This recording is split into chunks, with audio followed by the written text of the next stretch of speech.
Quand l'honneur d'un soldat est profané, une femme se dresse. Voici le courage qui change l'histoire. Une brume fine enveloppait le cimetière militaire national comme un voile de dentelle posé sur une douleur encore fraîche. Les drapeaux tricolores, lourds d'humidité, pendaient à mi-mât, frémissant à peine sous une brise timide. L'air était si immobile que le craquement des bottes des soldats sur l'herbe sèche résonnait comme une lame fendant le silence. Sous un chêne centenaire, une rangée de chaises noires, alignées avec une précision géométrique, accueillait la famille d'un soldat tombé. Des enfants en uniforme miniature, des adultes ajustant leurs médailles, tous les regards fixaient le cercueil drapé du drapeau, au centre de la zone cérémonielle. Personne ne parlait, personne n'osait tousser. C'était un enterrement militaire, un rituel sacré, où les émotions s'effaçaient pour laisser place à l'honneur, seul sentiment autorisé à respirer. Un SUV noir glissa par une porte latérale, son moteur presque inaudible. La portière arrière s'ouvrit. Des chaussures de cuir poli touchèrent le sol. La silhouette qui en sortit fit saluer les deux gardes à proximité, un réflexe presque instinctif. Adèle Laurent, général de l'armée française, portait un uniforme impeccable, orné de l'insigne de son rang sur l'épaule gauche. Une distinction rare, forgée dans les cendres de champs de bataille qu'elle avait traversés. Elle n'avait ni escorte ni bruit, seulement une urne enveloppée de tissu noir, qu'elle tenait comme un serment. Son visage était de marbre, ses yeux fixes, mais c'était le silence de sa démarche qui fit se lever ceux qui l'entouraient. Non par peur, mais par respect. Il reconnaissait une présence qui imposait sans commander. Un seul homme resta assis. Victor Renard, officier chargé de la sécurité du périmètre ouest, s'avança d'un pas brusque. Sa main frappa le capot du SUV avec une force qui fit trembler l'avant du véhicule. Le claquement résonna, discordant, profanant la solennité de la cérémonie. Un jeune soldat, tenant le drapeau du matin, sursauta, laissant tomber son mât avec un craquement sec. L'assemblée se figea. Une adolescente, Sophie Martin, fille du soldat décédé, murmura à sa mère. « Pourquoi cet homme crie-t-il sur elle ?» Sa mère baissa la tête, ses doigts serrant un mouchoir noir, comme si elle retenait son souffle par la force. Adèle resta immobile, son regard glissant lentement de la main rouge de Victor, encore posée sur le capot, jusqu'à ses yeux, gris comme du béton brut. Elle ne recula pas. Victor ne demanda ni permission ni approbation. Il s'approcha, bloquant son chemin, ses yeux débordant de mépris. « Je pensais que vous étiez avec la chorale », lâcha-t-il, toisant son rang comme s'il s'agissait d'un bibelot de bazar. Les deux gardes échangèrent un regard, mais aucun ne bougea. Adèle ouvrit lentement un petit portefeuille de cuir, en sortit sa carte militaire et la tendit avec une précision d'école, sans un mot. Victor y jeta un coup d'œil, puis haussa la voix, assez fort pour que la rangée entière l'entende. On fabrique de bonnes imitations de nos jours, surtout pour ceux qui veulent prouver quelque chose. Un bruit sourd monta des chaises, un sanglot étouffé ou des dents serrées, impossible à dire. Le visage d'Adèle resta inchangé. Elle rangea la carte, fit un pas vers le cercueil. Victor leva le bras, l'arrêtant. « Vous ne passez pas. Zone cérémonielle restreinte. Vous n'êtes pas sur la liste approuvée. » Un vétéran âgé, le capitaine Julien Moreau, assis derrière, murmura à son voisin. « Enterrons-nous un soldat ou l'honneur lui-même ?» Les mots, bien que chuchotés, touchèrent une corde sensible chez ceux qui les entendirent. Personne n'intervint. Personne n'osa se placer entre Adèle et Victor, non par accord, mais par crainte. Si l'un d'eux se levait, le système les soutiendrait-il? Le ciel s'assombrit légèrement, un souffle de vent fit frémir le drapeau sur le cercueil, puis il retomba, immobile, comme s'il s'agenouillait. Adèle ne bougea pas, ses chaussures noires se tenaient à un pas des bottes de Victor. Dans ses yeux, nulle colère, mais une froideur plus profonde que le mépris, un refus silencieux qui n'avait besoin d'aucune voix. Victor tressaillit, à peine, mais ne céda pas. « J'ai le droit de vérifier, » dit-il, sa voix teintée d'une autorité fragile. « Vous n'avez aucun droit de répondre sans autorisation. Vous n'êtes pas autorisé ici, et ne pensez pas que ces étoiles vous exemptent d'inspection. Nous protégeons l'honneur. » Ces derniers mots visaient les médailles sur la poitrine d'Adèle, sans une once de respect pour leur poids. Un soupir léger s'échappa d'un côté de l'assemblée, disparaissant presque instantanément. Le porte-drapeau releva son mât. Sophie, l'adolescente, fixait toujours Adèle, ne comprenant pas, mais sentant qu'on repoussait une femme qui avait sa place ici. Adèle tourna les yeux vers le cercueil. Elle ne s'approcha pas, mais ne recula pas non plus. Sa main serra l'urne, comme si elle protégeait un souvenir inaliénable. Ce regard ne demandait ni permission ni validation. Elle se tenait là, statue vivante au cœur d'un enterrement fracturé par le préjugé, l'autorité et la peur de ceux qui voyaient en elle une intruse dans un espace qu'ils pensaient sacré pour eux seuls. Claire Dubois, une jeune journaliste présente pour couvrir la cérémonie, glissa discrètement son téléphone hors de sa poche. L'objectif captura Victor, son arme à la main, et Adèle, immobile, l'urne contre son cœur. Le signal 4G était faible, mais en quelques minutes, la vidéo serait en ligne. Dans ce moment figé, où le mémorial entier semblait suspendu par le geste d'un homme qui n'aurait jamais dû tenir une arme, une vérité éclata, plus forte que tout rang ou ordre. Ce n'était pas un champ de bataille, c'était un enterrement. Et dans cet enterrement, l'honneur qu'on était censé célébrer avait été éclipsé par une démonstration vaine de domination. Adèle ne cherchait pas à faire entendre son nom. Elle n'en avait pas besoin. Son nom, et l'acte qu'elle n'avait pas encore commis, s'inscrivaient déjà dans les frissons des témoins. Elle restait debout, frontière infranchissable, sa main gauche tenant l'urne, sa main droite reposant sur une lettre pliée dans sa poche, une lettre écrite par le soldat décédé, lui demandant de prononcer son éloge funèbre. Victor avança d'un demi-pas, arrachant la carte militaire des mains d'Adèle, avec une brusquerie qui fit trembler l'ourlet de son uniforme. Il la leva au-dessus de sa tête, la lumière du soleil frappant le métal froid de la carte. Il la tourna, l'examina, comme un marchand vérifiant une pièce douteuse sur un marché. Puis, il cracha sur l'herbe, à 1 pouce de ses pieds. L'assemblée se figea à nouveau. Le bruit des bottes de la garde d'honneur, au loin, s'arrêta net. Quelque chose avait changé.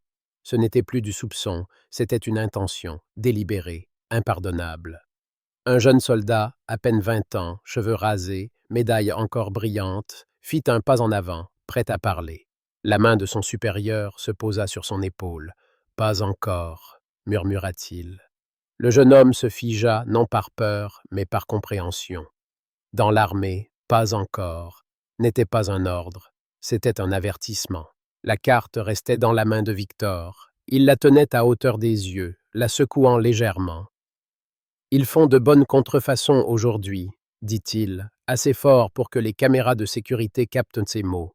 « Surtout dans certains quartiers, ceux qui veulent se faire passer pour ce qu'ils ne sont pas. » Claire, cachée derrière un arbre, zooma sur son visage, sur l'urne dans les mains d'Adèle, sur son regard inébranlable. En 4 minutes, la vidéo apparut sur un forum militaire, sous un titre en rouge. « Officier menace une générale en direct lors d'un enterrement. » Adèle ne répondit rien. Pas de défense, pas de justification. Son silence rendait l'atmosphère plus pesante encore. Elle avança d'un pas, face à Victor, si près que son souffle frôlait son col. Ses yeux, ni froids ni en colère, portaient un regard qui forçait l'autre à se confronter à lui-même, sans grade ni excuse. Sa voix, quand elle parla enfin, était basse, précise, comme une lame affûtée. « Vous ne doutez pas de la carte ?» dit-elle lentement. « Vous doutez qu'une femme comme moi ait le droit de la porter. » Pas de coup de tonnerre, pas de musique dramatique, mais ces mots résonnèrent dans le silence, touchant chaque cœur comme un verdict. Victor serra les lèvres. Pour la première fois, son visage vacilla, non de honte, mais parce qu'il n'attendait pas une réponse si froide, si tranchante, qu'aucune colère ne pouvait briser. Il ne recula pas, il ne savait pas comment. Pour lui, céder devant une femme noire de haut rang, c'était admettre une vérité qu'il avait passé sa vie à nier. Le système n'était plus de son côté. « Vous parlez bien », siffla-t-il. « Mais selon le protocole, une carte ne prouve rien. L'autorité de vérifier m'appartient, et je n'ai pas fini. » Ces mots étaient un piège, non pour retenir une personne, mais pour salir un rituel sacré par une malice personnelle. La foule resta muette, mais des téléphones apparurent, non pour appeler, mais pour enregistrer cet instant où un homme de loi humiliait une femme incarnant le service inconditionnel. Adèle tendit la main pour récupérer sa carte. Victor la retint une demi-seconde de plus, comme un homme assoiffé s'accrochant à sa dernière goutte d'autorité. Puis elle tira, d'un geste net, sans violence, mais décisif. La carte revint dans sa main, le cliquetis du métal contre ses ongles résonnant comme une coupure dans le vent. Elle se détourna, sans un mot de plus. Victor resta figé, la main vide, la bouche entr'ouverte, cherchant une excuse. À cet instant, une notification apparut sur le téléphone d'un jeune soldat. En direct. Officier contre-général, 120 000 spectateurs. Aucune parole ne fut prononcée, aucun slogan crié. Mais la mère de Sophie, dans son uniforme de deuil, se leva lentement. Non pour protester, mais pour marcher vers le cercueil. Elle ne regarda pas Victor. Elle ne regarda qu'Adèle, hochant la tête, comme pour clore quelque chose qui n'avait plus besoin d'explication. Dans cet instant, on aurait dit qu'un nouveau rituel commençait, remplaçant ce qui aurait dû être sacré. Adèle fit un pas vers le cercueil, sans hâte, sans hésitation, un pas ancré dans le poids d'une femme qui avait traversé des lignes de bataille sans demander la permission. Le sol, sous ses chaussures, crissait, sec, fissuré par la chaleur. Chaque pas posait une question. Qui a vraiment le droit d'approcher? Victor grogna, sa voix désormais dans un registre de menaces. Arrêtez tout de suite. Sa main glissa vers son arme. Le raclement métallique de son Glock brisa le silence sacré, strident, comme des ongles sur du verre. Froid, aigu, déplacé. Adèle ne bougea ni en avant ni en arrière. Elle resta là, face au canon pointé sur sa poitrine. Le drapeau sur le cercueil trembla légèrement, comme pour rappeler que, dans ce cimetière, la seule chose vivante était l'honneur. Et cet honneur faisait face à une arme. Un mouvement de plus, et je considérerais ça comme une menace, siffla Victor, le bras rigide. La cérémonie retint son souffle. Personne ne parla, personne ne bougea. Tous attendaient, non pour voir ce qui arriverait, mais pour savoir qui serait tenu responsable. Puis l'impensable se produisit. Victor cria, non parce qu'on lui résistait, mais parce qu'il perdait le contrôle. « J'ai dit stop !» Son hurlement brisa l'air, faisant basculer le portrait du soldat décédé. Le cadre se brisa, la photo glissa sur l'herbe, s'arrêtant au pied d'Adèle. Chaque œil s'accrocha à cet instant, comme des doigts s'agrippant à une falaise. Un soldat était mort une seconde fois, non par des balles ennemies, mais par l'effondrement de la dignité. Le capitaine Julien Moreau, à gauche, réagit d'instinct. « Tout le monde en arrière !» cria-t-il, sa voix comme une corne de train résonnant puis s'évanouissant. Mais personne ne bougea. Reculer maintenant, c'était accepter qu'un officier puisse brandir une arme dans un cimetière militaire sans conséquence. Un colonel, blanc, à côté de Victor, s'écarta lentement. Il ne parla pas, ses yeux fixant le cercueil, comme pour se rappeler pourquoi il était là. Non pour soutenir Victor, mais pour honorer un mort pour la patrie. Adèle ne baissa pas les yeux. La photo à ses pieds montrait le sourire du soldat, celui qu'il avait appelé « commandante ». Elle ajusta sa prise sur l'urne, veillant à ce qu'elle reste droite. Le sol sous elle était fissuré, mais sa posture ne vacilla pas d'un millimètre. Pas de cri, pas de supplication, juste sa présence, comme une montagne entre la violence et l'honneur. Elle regarda Victor droit dans les yeux et parla, calme, claire, sans élever la voix. « Si je meurs ici, le pays entier saura pourquoi. » Ces mots n'étaient pas une menace, mais un constat, un témoignage gravé dans l'air. Victor le savait. Il savait qu'il avait perdu l'avantage. Sophie, l'adolescente, serra la main de sa mère. « Maman, a-t-il peur d'elle » demanda-t-elle. Personne ne répondit. Cette question innocente, touchait ce que nul n'osait dire. Celui qui tenait l'arme craignait de perdre le contrôle. Un vent passa, léger, soulevant le drapeau sur le cercueil. Dans ce lieu où les armes n'avaient pas leur place, une arme était apparue. Et entre cette arme et un acte irréversible se tenait une femme, droite, inébranlable, tenant une urne et une lettre qui portaient le vœu d'un mort. Le silence du cimetière s'était brisé, mais un autre silence, plus lourd, s'était levé. La vidéo de Claire Dubois, tremblante mais implacable, avait jailli sur les réseaux comme une flamme dans une forêt sèche. En quelques heures, l'image de Victor Renard, son Glock pointé sur la poitrine d'Adèle Laurent, avait traversé les écrans de France. Les titres hurlaient. Scandale au cimetière militaire. Une générale menacée par un officier. Les forums militaires s'enflammaient. Les chaînes d'information bouclaient en la séquence, zoomant sur l'urne dans les mains d'Adèle, sur son regard d'acier. Mais Adèle, elle, restait muette. Pas un mot aux journalistes, pas une déclaration. Son silence, plus éloquent que n'importe quel discours, laissait la nation face à son propre reflet. Dans les rues, la colère grondait. À Paris, une foule se massa devant le ministère de la Défense, brandissant des pancartes où s'inscrivait une phrase tirée de la lettre du soldat décédé. « Si je tombe, que la générale Laurent parle pour moi. »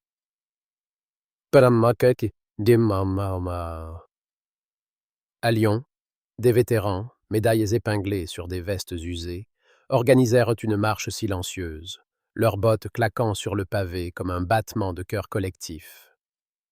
À Marseille, des étudiants en journalisme projetèrent de la vidéo sur les murs d'une place publique, le son coupé, laissant l'image seule crier l'injustice. Sophie Martin, l'adolescente du cimetière, regardait ces images à la télévision, serrant la main de sa mère. « Pourquoi n'a-t-elle rien dit ?» demanda-t-elle. Sa mère, les yeux rougis, murmura « Parce qu'elle n'a pas besoin de parler pour être entendue. » Victor Renard, lui, fut arrêté le soir même. Menottes au poignet, il quitta le cimetière sous les regards froids des soldats qu'il avait côtoyés. Pas un mot de soutien, pas un geste de camaraderie, seulement le silence, plus coupant qu'un cri. À la caserne, ses collègues évitaient de prononcer son nom, comme s'il était déjà une ombre. Mais l'affaire ne s'arrêtait pas à lui. La vidéo de Claire avait ouvert une brèche, et par cette brèche s'engouffraient des vérités longtemps enfouies. Des dossiers poussiéreux ressurgissaient, des témoignages oubliés refaisaient surface. Victor n'était pas un accident. Il était le produit d'un système qui, par commodité, avait fermé les yeux. Le lendemain, Claire publia un article sur un site indépendant. Intitulé « L'honneur bafoué », il détaillait l'incident, mais allait plus loin. Elle avait fouillé les archives militaires et découvert que Victor, dès ses débuts, avait été signalé pour des comportements douteux. Remarques racistes lors de patrouilles, abus d'autorité sur des subalternes, plaintes classées sans suite. Un rapport interne, daté de plusieurs années, qualifiait son attitude de « problématique mais gérable ». Claire cita un ancien collègue anonyme. On savait qu'il était une bombe à retardement, mais il faisait le sale boulot. Alors, on l'a gardé. L'article, partagé des milliers de fois, devint un manifeste. Les lecteurs indignés exigeaient des comptes, pas seulement à Victor, mais à ceux qui l'avaient protégé. À la télévision, les débats s'enchaînaient. Un chroniqueur, costume impeccable, tenta de minimiser. C'était une erreur, un moment de tension.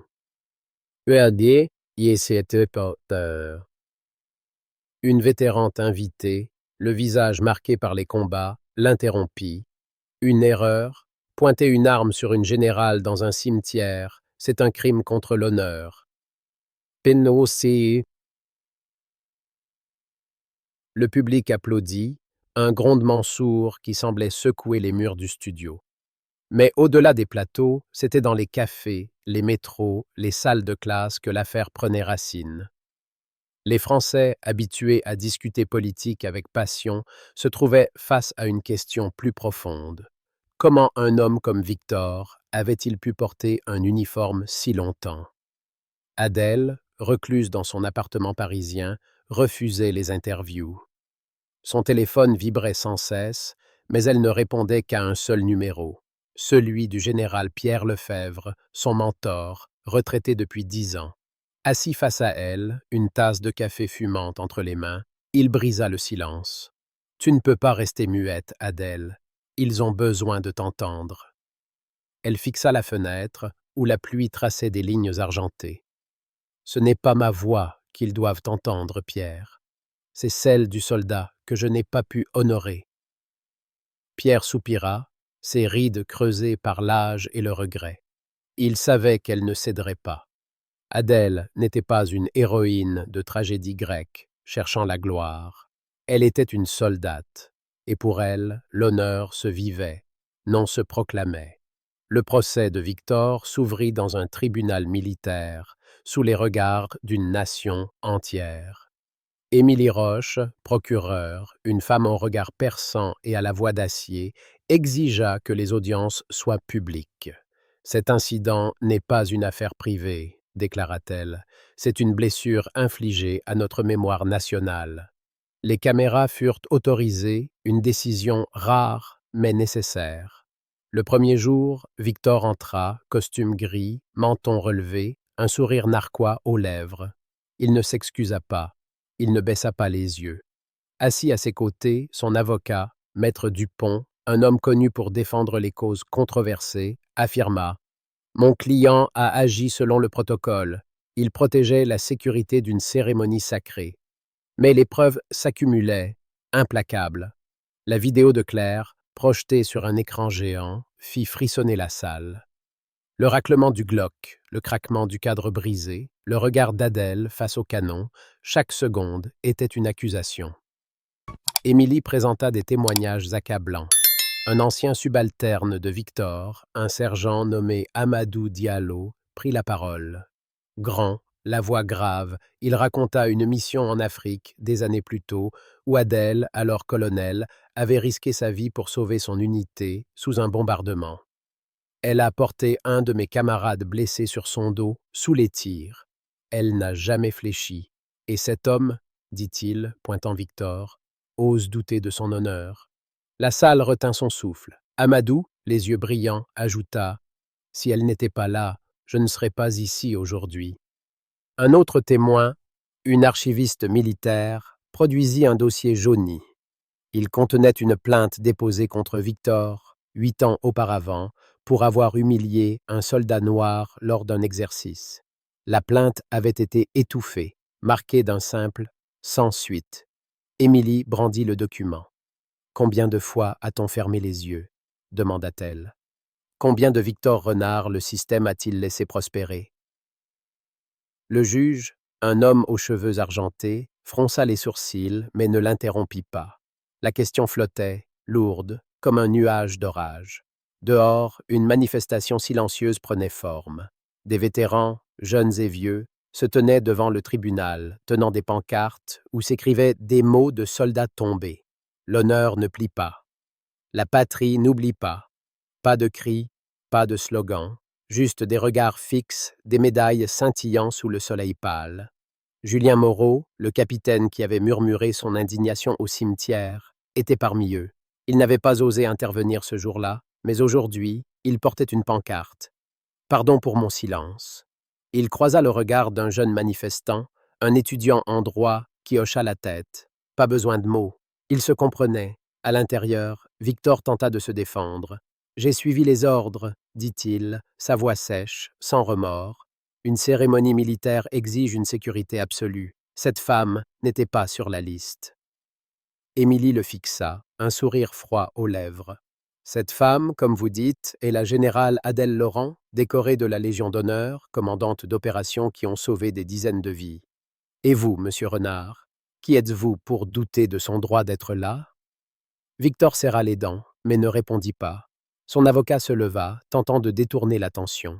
« Mon client a agi sous pression. Il craignait une intrusion. » Mais les mots sonnaient creux, comme une cloche fêlée.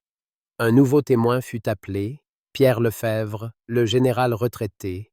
Il entra, appuyé sur une canne, son uniforme orné de médailles anciennes. Sa voix rauque mais ferme, emplit la salle. J'ai formé Adèle Laurent. J'ai vu son courage, sa droiture. Elle n'a jamais cherché la gloire, seulement le devoir. Ce qui s'est passé au cimetière n'est pas seulement une faute. C'est une trahison de tout ce que l'armée représente. Il se tourna vers Victor. Vous avez pointé une arme sur l'honneur de la France. Et vous avez pointé une arme sur une femme qui incarne cet honneur mieux que vous ne le ferez jamais. Un murmure parcourut la salle, vite réprimé par le juge. Claire, assise au fond, griffonnait dans son carnet. Elle notait chaque mot, chaque regard. Elle savait que son article suivant ne serait pas seulement un compte-rendu. Ce serait un appel. Elle pensa à Sophie, l'adolescente du cimetière, dont les yeux innocents avaient vu l'injustice sans la comprendre. Elle écrirait pour elle, pour ceux qui, comme elle, attendaient que la vérité trouve sa voie. À la pause, elle envoya un message à son rédacteur en chef. Ce n'est pas juste un procès, c'est un miroir tendu à la nation. Le soir, les réseaux sociaux s'embrasèrent. Le hashtag Honneur pour Adèle dominait les tendances. Des anonymes partageaient des histoires. Un soldat sauvé par Adèle lors d'une mission, une famille reconnaissante pour son aide discrète, un cadet inspiré par son exemple. Mais il y avait aussi des voix dissonantes. Certains, sur des forums obscurs, défendaient Victor. Il faisait son travail, écrivait-il. Pourquoi en faire un drame? Ces messages, minoritaires, étaient vite noyés sous une vague de colère. Une internaute, une infirmière militaire, répondit. Son travail? Profaner un enterrement? Si c'est ça, le travail, alors il n'a rien à faire dans un uniforme. Adèle, chez elle, regardait la pluie tomber. Pierre était reparti, mais ses mots résonnaient encore. Elle sortit la lettre du soldat décédé, la déplia avec soin. L'écriture était maladroite, écrite à la hâte dans une tranchée. Général, si je ne reviens pas, dites-leur que je n'ai pas eu peur, dites-leur que j'ai cru en la France. Elle ferma les yeux. Elle n'avait pas pu prononcer ces mots au cimetière, mais elle les porterait, comme un serment. Elle ne témoignerait pas pour elle-même, elle témoignerait pour lui. Le deuxième jour du procès, un document choc fut présenté. Une vidéo, exhumée des archives d'une caserne, montrait Victor, des années plus tôt, lors d'un briefing. Si quelqu'un de couleur essaie d'entrer sans autorisation, je lui montrerai où est sa place, disait-il, un sourire aux lèvres. La salle explosa en murmures. Émilie se tourna vers le juge. Cet homme n'a pas agi par erreur, il a agi par conviction, une conviction qui n'a pas sa place dans notre République. Victor, pour la première fois, baissa les yeux. Son avocat tenta de minimiser, des paroles isolées, sorties de leur contexte. Mais personne n'y croyait plus. Un autre témoignage suivit. Une femme, ancienne collègue de Victor, parla sous anonymat, le visage flouté. Il m'a dit un jour que les Noirs n'avaient rien à faire dans les hauts grades, que c'était contre l'ordre naturel. Sa voix tremblait, mais elle continua. J'ai signalé ses propos. On m'a dit de me taire, pour le bien de l'unité. Émilie posa une main sur le pupitre. Combien de silences ont permis à cet homme de continuer? Demanda-t-elle. Le juge ne répondit pas, mais son regard, fixé sur Victor, était une réponse en soi. Dehors, la manifestation grossissait. Des familles de soldats, des enseignants, des anonymes rejoignaient les vétérans. Une banderole tenue par deux adolescents portait une phrase simple. La France ne plie pas devant la peur. Julien Moreau, au milieu de la foule, sentit une main sur son épaule. C'était un vieux camarade, un sergent à la retraite. « Tu étais là, Julien. Pourquoi n'as-tu rien fait ?» Julien baissa la tête. « J'avais peur. Peur de tout perdre. » Le sergent hocha la tête. « Alors, aujourd'hui, fais quelque chose. » Julien serra sa pancarte plus fort. Il ne rentrerait pas chez lui ce soir. À l'intérieur, le procès prenait une tournure inattendue. Victor, poussé dans ses retranchements, tenta une dernière défense. « Je ne suis pas raciste, dit-il, la voix rauque. J'ai agi pour la sécurité. Elle n'avait pas à être là. » Émilie se leva, tenant la lettre du soldat décédé. Cet homme que vous avez empêché d'être honoré avait écrit ceci. Que la générale Laurent parle pour moi. Vous avez non seulement bafoué une générale, mais aussi la dernière volonté d'un héros. Elle lut la lettre à voix haute, chaque mot tombant comme une pierre. La salle était figée. Même l'avocat de Victor resta muet. Claire, au fond, sentit ses mains trembler. Elle écrivait, mais ses mots semblaient insuffisants face à l'ampleur de l'instant. Elle pensa à son père, un ancien soldat, qui lui avait appris que l'honneur ne se négocie pas. Elle écrirait pour lui, pour Sophie, pour tous ceux qui attendaient que la justice parle. Elle envoya un brouillon à son rédacteur. Ce n'est pas un procès, c'est une autopsie d'un système qui a trop longtemps toléré l'intolérable. Le soir, Pierre Lefebvre apparut à la télévision. Un acte rare pour un homme qui fuyait les projecteurs. Adèle Laurent n'est pas une victime, dit-il, la voix tremblante d'émotion. Elle est un miroir, et ce miroir nous force à voir ce que nous avons laissé prospérer. Il s'adressa directement aux militaires. Si vous portez l'uniforme, souvenez-vous, l'honneur n'est pas dans l'obéissance aveugle, il est dans la vérité. Les réseaux s'enflammèrent. Des cadets, des officiers, des anonymes partageaient ces mots. Un hashtag naquit. Vérité pour Adèle. Adèle, seule, relut la lettre du soldat. Elle n'irait pas au tribunal demain. Elle n'avait pas besoin de témoigner. Son silence, son refus de plier, parlaient déjà. Mais elle savait que ce n'était que le début. Le procès de Victor n'était pas celui d'un homme. C'était celui d'un système qui, par ses silences, avait armé son Glock. Et ce système, elle le forcerait à se regarder dans le miroir, non par vengeance, mais par devoir, pour le soldat qu'elle n'avait pas pu honorer, pour Sophie, qui méritait un monde où l'honneur ne serait pas menacé par une arme.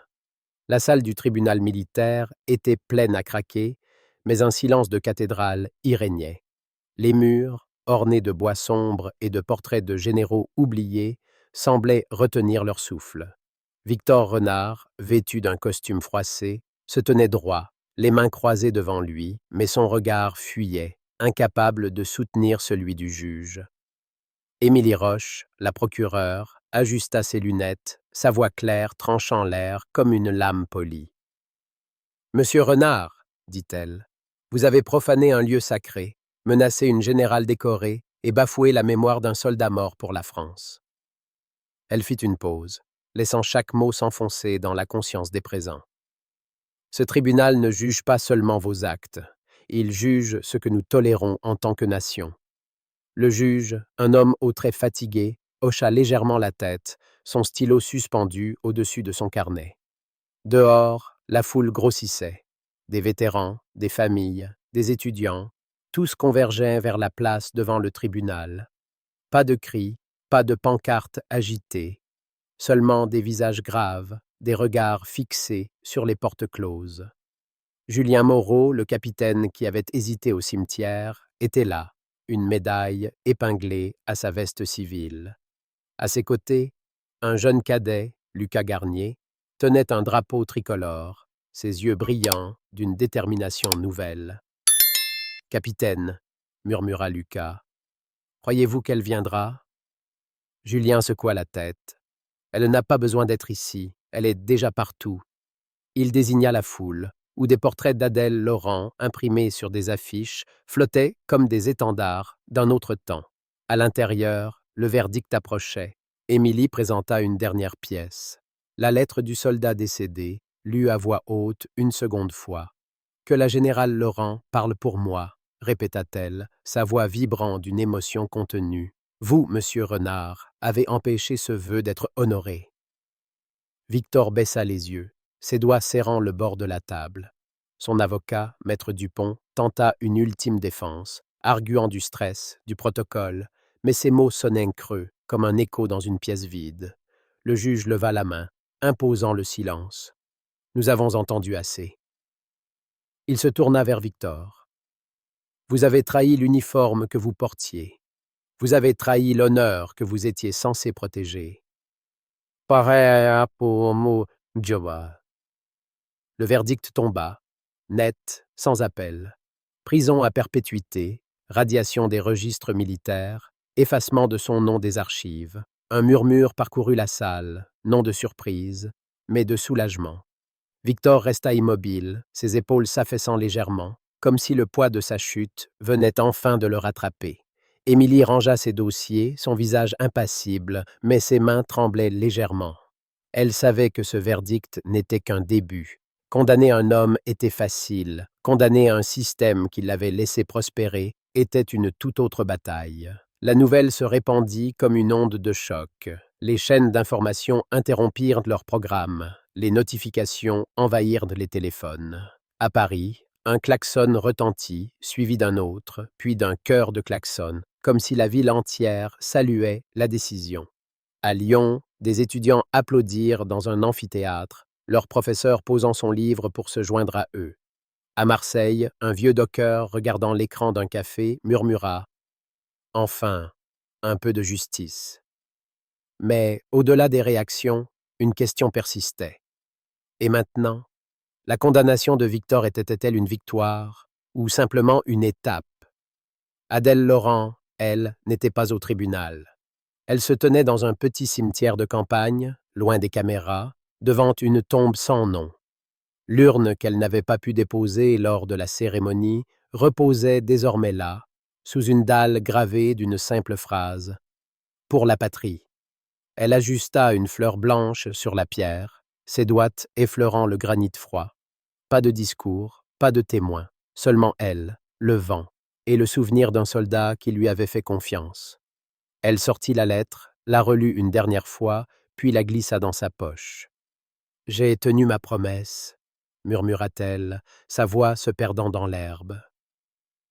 À Paris, Claire Dubois publia un nouvel article, intitulé « Le silence d'Adèle ». Il ne parlait pas du verdict, mais de ce que son silence avait accompli.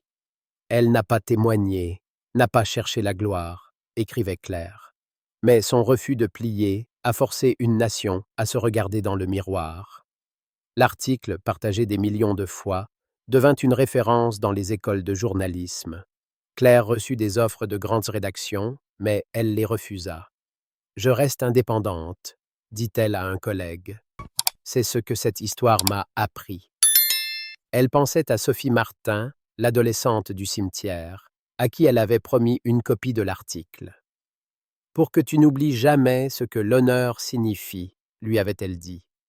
Sophie, désormais plus mûre, se tenait dans une salle de cérémonie quelques semaines plus tard. Une médaille posthume venait d'être remise à son père, et elle avait été choisie pour lire sa lettre. Sa voix tremblait, mais elle ne s'arrêta pas. « Mon père croyait en la France », dit-elle, levant les yeux vers l'Assemblée, « et il croyait en la générale Laurent. » À la fin, un silence respectueux enveloppa la salle. Une femme, au fond, pleura doucement. C'était la mère de Sophie, tenant un mouchoir noir, celui qu'elle avait serré au cimetière. Sophie descendit de l'estrade et serra sa mère dans ses bras. « Il serait fier », murmura-t-elle. Le procès avait fait naître un mouvement. Lucas Garnier, le jeune cadet, proposa une réforme des codes militaires inspirée par Adèle. « Nous devons former nos soldats à reconnaître l'honneur, pas seulement à obéir », écrivit-il dans un mémoire envoyé au ministère. Son texte, d'abord ignoré, circula parmi les officiers, puis atteignit les bureaux des décideurs. Une commission fut créée, non sans réticence, pour revoir les protocoles de sécurité et les formations contre les discriminations. Lucas, invité à témoigner, cita Adèle. « Elle n'a pas parlé, mais elle nous a appris à écouter. » Sa phrase fut reprise dans un discours officiel, gravé dans les annales d'une institution forcée de se réinventer. Un mémorial improvisé apparut près du cimetière militaire, surnommé le mur des silences. Des citoyens y laissaient des messages, écrits sur des bouts de papier, des pierres, des plaques. « Pardon pour notre silence », disait l'un. « Merci, général, pour votre courage », disait un autre. Julien Moreau y déposa une note. « Je n'ai pas agi ce jour-là, mais je ne me tairai plus. » Il resta là, sous la pluie, regardant les messages s'accumuler. Une vieille femme, un foulard sur les cheveux, s'approcha. « Vous étiez là, n'est-ce pas ?» demanda-t-elle. Julien hocha la tête, incapable de parler. Elle posa une main sur son bras. « Alors, vous savez ce qu'il faut faire maintenant. » Pierre Lefebvre, le mentor d'Adèle, donna une dernière interview. Assis dans son bureau, entouré de photos de campagne passées, il parla avec une gravité rare. Adèle n'est pas une héroïne de roman. Elle est une soldate, et les soldats ne cherchent pas la gloire, ils cherchent la vérité. Il s'adressa aux jeunes recrues. Si vous portez l'uniforme, souvenez-vous, l'honneur n'est pas dans les médailles, il est dans ce que vous faites, quand personne ne regarde. L'interview, diffusée en prime time, toucha des millions de Français. Un hashtag naquit. Ishash honneur vrai. Les cadets des écoles militaires le partageaient, jurant de ne pas répéter les erreurs du passé. Adèle, elle, restait à l'écart. Elle refusa les médailles proposées, les invitations à parler. Une chaîne lui offrit un plateau pour raconter son histoire. Elle déclina, envoyant une simple note. « L'histoire appartient aux soldats que nous avons honorés, pas à moi. » Mais son silence ne l'empêchait pas d'agir. Elle rencontra Sophie, en privé, pour lui remettre une copie de la lettre de son père. « Garde-la, » lui dit-elle. « Elle te rappellera qui il était. » Sophie, les larmes aux yeux, hocha la tête. « Et vous, général, qui êtes-vous » Adèle sourit, un sourire rare, presque fragile. « Juste une soldate. » Le système, lui, commençait à changer. Pas par grands discours, mais par petites fissures. Des officiers, inspirés par l'affaire, dénoncèrent des abus dans leurs unités. Des archives, longtemps scellées, furent ouvertes. Des formations, autrefois facultatives, devinrent obligatoires. Ce n'était pas une révolution, mais un début. Émilie Roche, nommée à un poste clé, veillait à ce que ces changements ne soient pas cosmétiques. « Nous devons construire une armée où l'honneur est une règle, pas une exception », déclara-t-elle lors d'une conférence. Son regard, fixé sur l'auditoire, semblait chercher ceux qui oseraient détourner les yeux. Claire, désormais reconnue, continuait d'écrire. Son dernier article, « L'héritage d'Adèle », explorait les réformes en cours. « Ce n'est pas une fin », concluait-elle, « c'est un commencement. Et ce commencement, nous le devons à une femme qui a choisi le silence pour faire entendre la vérité. » Elle envoya une copie à Sophie avec une dédicace « Pour ton père et pour toi ». Sophie la rangea près de la lettre, dans une boîte qu'elle ouvrirait les jours de doute. Le mur des silences grandissait. Des enfants y laissaient des dessins, des soldats des médailles, des anonymes des mots.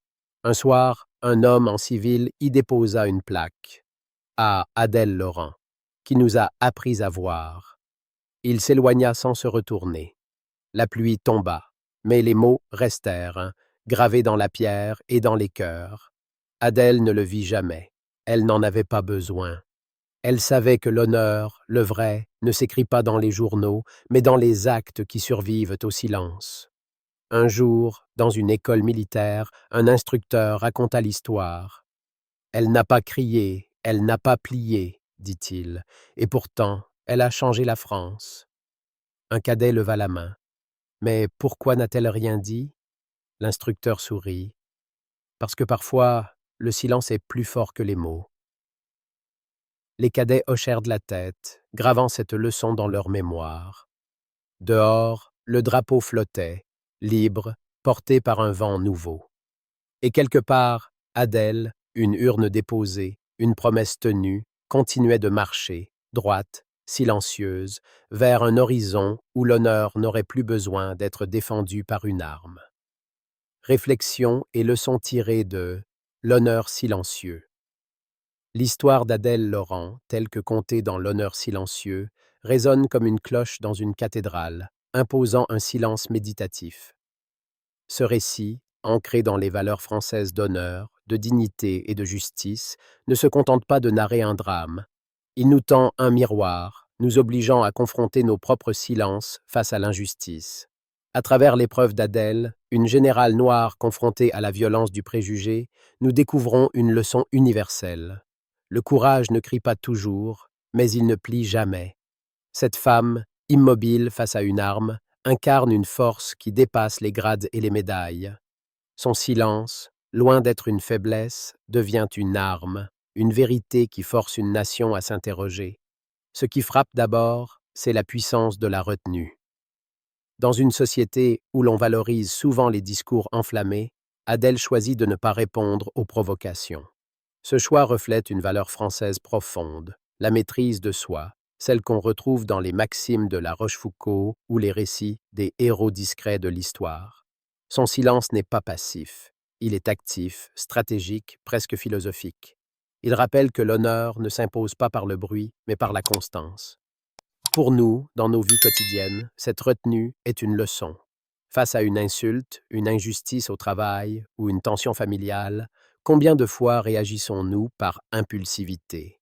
Adèle nous enseigne qu'un silence bien placé peut être plus éloquent qu'un cri, qu'il peut désarmer l'adversaire en le forçant à se confronter à sa propre faute. Ensuite, l'histoire met en lumière la responsabilité collective. Victor Renard n'est pas un monstre isolé. Il est le produit d'un système qui, par ses silences complices, a permis à ses préjugés de prospérer.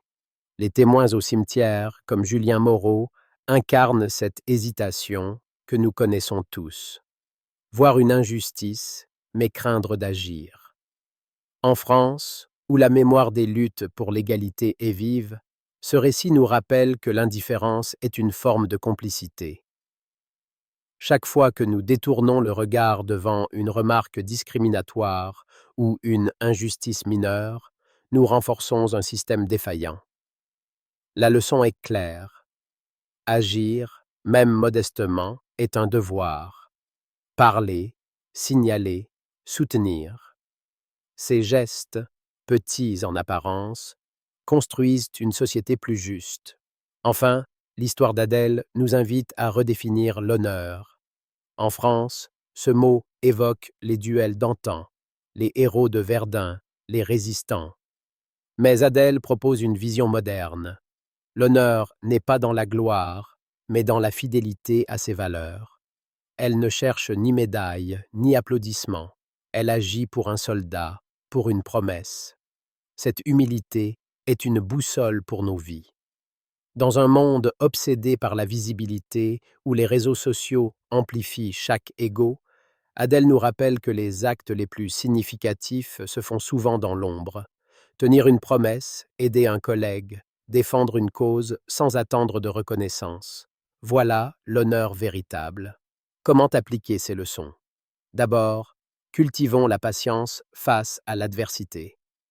Comme Adèle, apprenons à répondre avec calme, à transformer la colère en force. Ensuite, engageons-nous. Que ce soit dans nos quartiers, nos écoles ou nos entreprises, dénonçons les injustices, même si cela demande du courage.